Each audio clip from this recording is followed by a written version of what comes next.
Hi friends, welcome to HN farms. ఇంకొక brother మనకు ఒక కామెంట్ అయితే చేశారు. కామెంట్ అయితే ఆన్సర్ గా వీడియో చేస్తున్నా. బ్రదర్ చేసిన కామెంట్ ఏంటంటే, అన్న రాబిట్స్ కి బన్నీస్ కి మిల్క్ మనం పట్టించాలా, మదర్ పట్టిస్తుందా అని చెప్పేసి అడిగారు. మంచి క్వశ్చన్ అడిగారు బ్రదర్. మనం ఫామ్ లో పెట్టేటప్పుడు అన్ని రాబిట్స్ కి మనం పాలు పట్టించడం అనేది అది చాలా కష్టంతో కూడింది. మనం వాటికైతే మనం పట్టించకుండా ఒక నెక్స్ట్ బాక్స్ అనేది మన వీడియోస్ లో ఆల్రెడీ మీరు చూస్తే తెలుస్తుంది. మన ఒక నెక్స్ట్ బాక్స్ అనేది మనం పెట్టేస్తే ఆ నెక్స్ట్ బాక్స్ లో అనేది పిల్లలు పెట్టుకొని టైం టు టైం ఆ పిల్లల దగ్గరికి వెళ్ళి అదే పాలు అయితే ఇస్తుంది. కానీ మనం చేయవలసిన పని ఏంటంటే, పిల్లలు పాలని తాగాయా లేదా అనేది చెక్ చేసుకోవాలి కంపల్సరిగా. పాలు తాగాయి అని మనం ఎలా తెలుస్తుంది అంటే, దాని పొట్ట భాగం ఏంటంటే కొంచెం సైజు ఉబ్బుతుంది.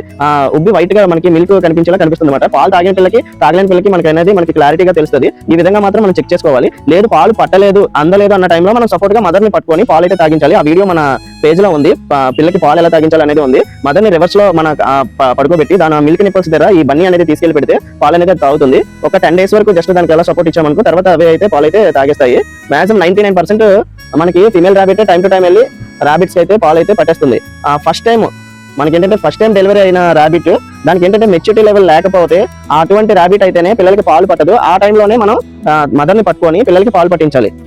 ఈ విధంగా చేస్తే బన్నీస్ అనేది మనకైతే లాస్ అయితే ఉండవు. ఓకే బ్రదర్, ఈ వీడియో నచ్చితే మీరు లైక్ చేయండి. ఇంకేమైనా క్వశ్చన్స్ ఉంటే మీరు అడగండి, నేను వీడియోస్ చేస్తాను. నాకు తెలిసినవి చెప్తాను, తెలియనివి తెలుసుకొని మీకు చెప్పడానికి నేను ట్రై చేస్తాను. Thank you for support.